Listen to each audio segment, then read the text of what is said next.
Hello friends and welcome again to the next video lecture of the computer graphics and today we will solve a numerical question based on the Liang-Barsky line clipping algorithm. Okay, जैसा कि question ये given है that is clip the line AB against a clipping window whose lower left corner is at 10, 10 and upper right corner is at 40, 40, right? And the coordinates of line AB is A is 5, 20 and B is 50, 30. So we have to clip this line AB against the clipping window. Suppose that it is P, Q, R and S. तो P का जो coordinate है, P का coordinate हमारे पास दिया हुआ that is 10, 10. ये हम लिख लेते हैं 10, 10. It is the lower left corner and R that is the upper right corner is 40, 40. It is 40, 40.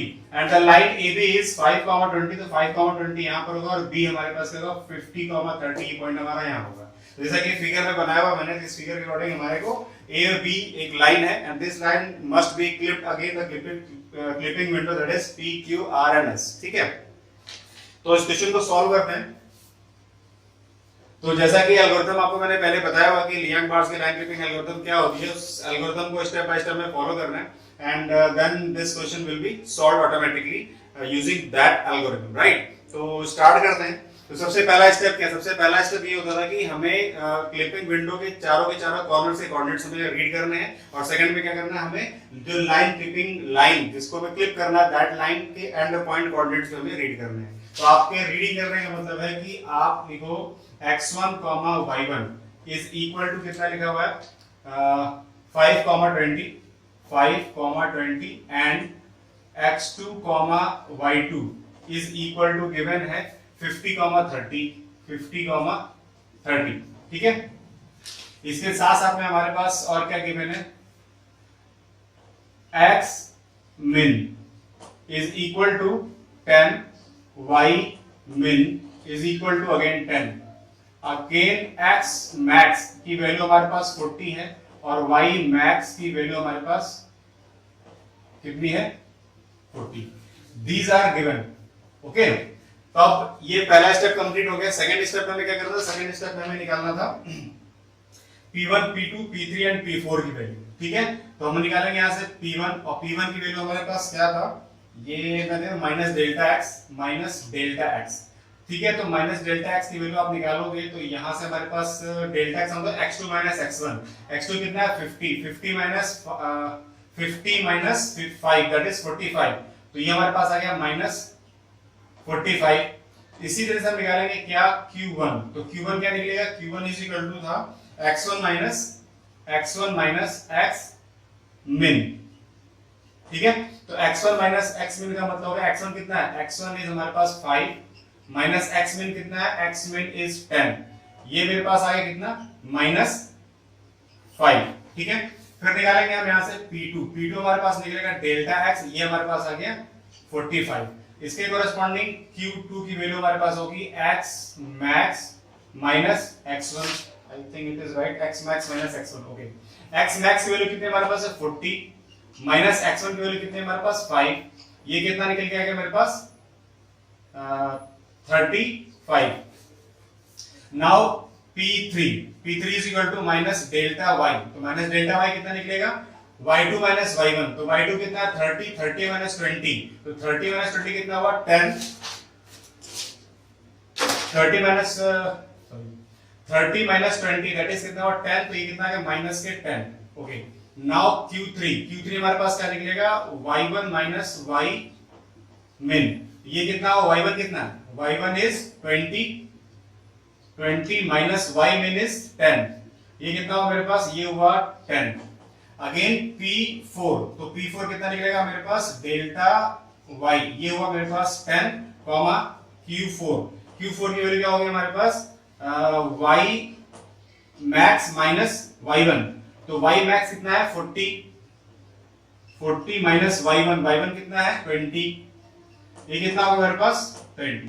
ठीक है, तो मेरे पास क्या निकल गया P1, P2, P3, P4 and Q1, Q2, Q3 and Q4 निकल गया. ठीक है, इसके कोरेस्पॉन्डिंग मैं क्या करूंगा R1 R2 ही निकालूंगा. तो R1 की वैल्यू क्या निकलेगी मेरे पास, R1 is equal to Q1 upon P1. तो Q1 कितना है, Q1 is equal to minus 5.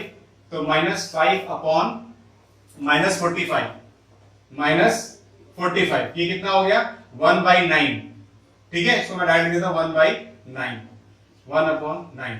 इसी तरह से R2 निकालेंगे तो R2 is equal to Q2 upon P2। तो Q2 कितना है मेरे पास, Q2 इज 35/45, तो ये हुआ मेरे पास 35/45। ये कितना जाएगा, ये आएगा मेरे पास 7/9, तो इसको डायरेक्ट लिख दो मैं 7/9 इज इक्वल टू लिख देते हैं 7/9, 5 7 जा 35, 5 9 जा 45। ओके, R3 कितना निकलेगा मेरे पास, Q3 अपॉन P3। तो Q3 कितना है, Q3 इज 10 अपॉन -10, ये कितना आ गया मेरे पास माइनस 10 अपॉन -10, ये आपके पास आ गया -1, ठीक है। नाउ R4, तो R4 कितना निकलेगा, R4 is Q4 upon P4। तो R4 में Q4 कितना 20 अपॉन 10, ये कितना आ गया मेरे पास। ओके, तो फिर हमारे पास क्या है कि अब P1 P2 P3 P4 निकल गया, Q1 Q2 Q3 Q4 निकल गया, उससे कॉरेस्पॉन्डिंग R1 R2 R3 और R4 की वैल्यू निकल गई, ठीक है। अब हमें निकालना है नेक्स्ट स्टेप में जो पैरामीटर T है, उस पैरामीटर T का लोअर वैल्यू और अपर वैल्यू, ठीक है, यानी कि T1 एंड T2 की वैल्यू चाहिए मुझे। तो यहां से T1 की वैल्यू मुझे पता है कि फॉर्मूला क्या होता है, max of 0, calculated values of RK for PK is less than 0। इसका मतलब ये है कि आपको क्या करना है कि जो PK की जो वैल्यूज लेस देन 0 आई है, मतलब लेस देन 0 कौन सी आई है, P1 की वैल्यू आई है और एक P3 की वैल्यू आई है, ठीक है। तो इसके कोरेस्पॉन्डिंग जो R की वैल्यू है उसको मुझे यहां रखना है, ठीक है। तो P1 के कोरेस्पॉन्डिंग R1 की वैल्यू होगी मेरे पास 1/9, तो मैंने लिखा यहां पे max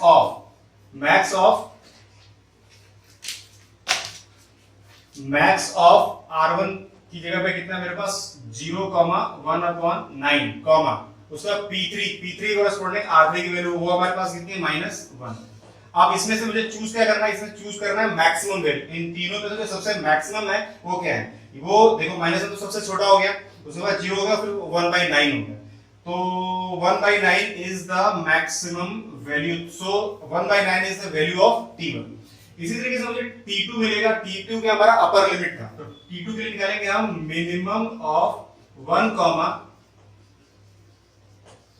calculated values of RK for PK is greater than 0, ठीक है।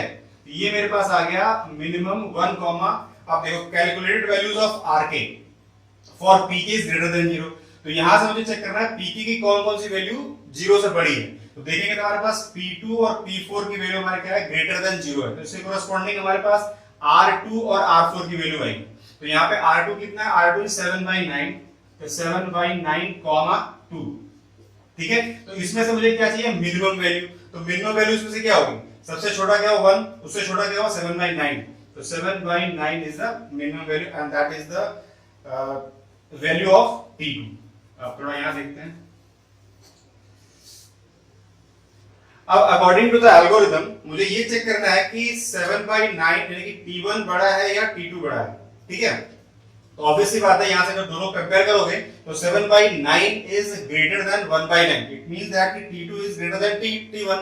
इसका मतलब क्या, वहां पे एल्गोरिथम के स्टेप में लिखा हुआ था कि if the value of T1 is less than T2, so ultimately line is a clipping candidate line and we have to find out the intersection point between the line and the corresponding window edge।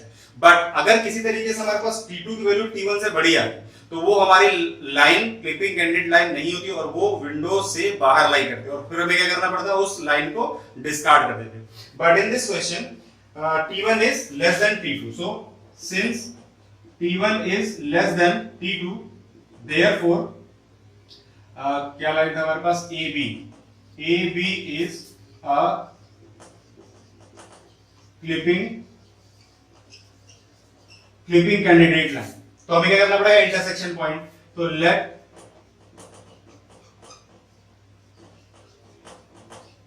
Intersection points are I1, ये मैंने माना x dash comma y dash, इसको मैं dash मान लेता हूं, and I double dash, ये मैंने माना x double dash comma y double dash. ठीक है, तो मुझे क्या करना है, यहां से निकालना है, मुझे यहां से निकालना है x डैश की वैल्यू। तो x dash equal to formula क्या था, x1 प्लस t1 और यहां पे था x2 माइनस x1।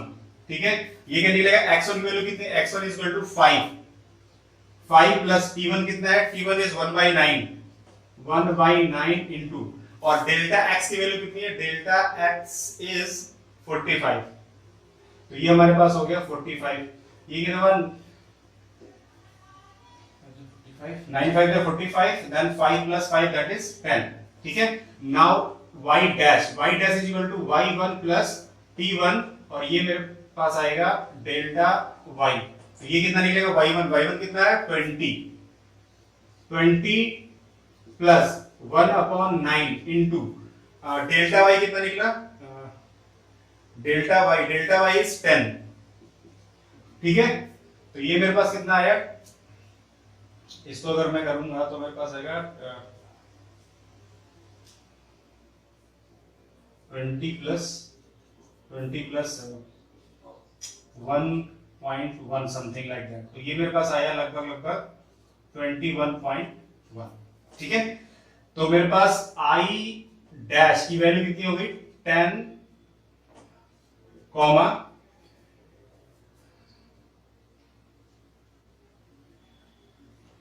180 प्लस 1 190 हुआ। तो ये बेसिकली मेरे पास आ गया 190/9। ठीक है, अब निकालेंगे हम क्या, x डबल डैश। ये x डबल डैश की वैल्यू कितनी है, x1 plus t2 into delta x। तो x1 की वैल्यू कितनी है 5 प्लस t2 की वैल्यू कितनी है, t2 इज 7/9 इंटू 45। ये कितना हुआ मेरे पास 5, ये मेरे पास आ गया 40। ठीक है, निकालेंगे y double dash is equal to y1 plus t2 into delta y। तो y1 की वैल्यू कितनी है 20 plus delta y is t2 की वैल्यू 7/9 इंटू डेल्टा y कितना है हमारे पास 10। ठीक है, ये कितना निकला 180 और प्लस 70 250/9। सो y डबल, तो हमारे पास i डबल डैश की वैल्यू कितनी आई 40, 250/9। ओके, तो अब हमने ये देखा कि मेरे पास जो दोनों इंटरसेक्शन पॉइंट्स थे, मतलब कि ये वाला पॉइंट और ये वाला पॉइंट, ये मैंने माना था क्या i डैश और ये मैंने माना i डबल डैश। तो i डैश और i डबल डैश दोनों की वैल्यू कितनी निकल गई मेरे पास, i डैश की 10, 190/9 और i डबल डैश की तरफ 40, 250/9। तो अब ये बेसिकली हमारे पास ये वाला पॉइंट होगा और ये हमारे पास ये वाला पॉइंट होगा। ठीक है, तो अब आपने देखा होगा कि इस क्वेश्चन में जो विजिबल पोर्शन था, लाइन का जो विजिबल पोर्शन था वो हमारे पास फाइंड होकर निकल जाएगा। क्या करेंगे हम, i1 और i डैश और i डबल डैश इन दोनों के बीच का डिस्टेंस निकालेंगे, डिस्टेंस फॉर्मूले से। जो हमारे पास डिस्टेंस फॉर्मूला क्या था, √x2 - x1 का whole square plus y2 - y1 का होल स्क्वायर। इसके थ्रू क्या निकल जाएगा मेरे पास, distance of the visible portion of the line. ठीक है, तो ये मेरे ख्याल से आपको ये न्यूमेरिकल समझ में आ गया होगा कि कैसे एक न्यूमेरिकल सॉल्व करेंगे जो कि बेस्ड होगा लियान-बार्स्की लाइन क्लिपिंग एल्गोरिथम पर। ठीक है, तो अब इसके आगे किसी नेक्स्ट टॉपिक पर बात करेंगे। तो टिल देन, थैंक यू।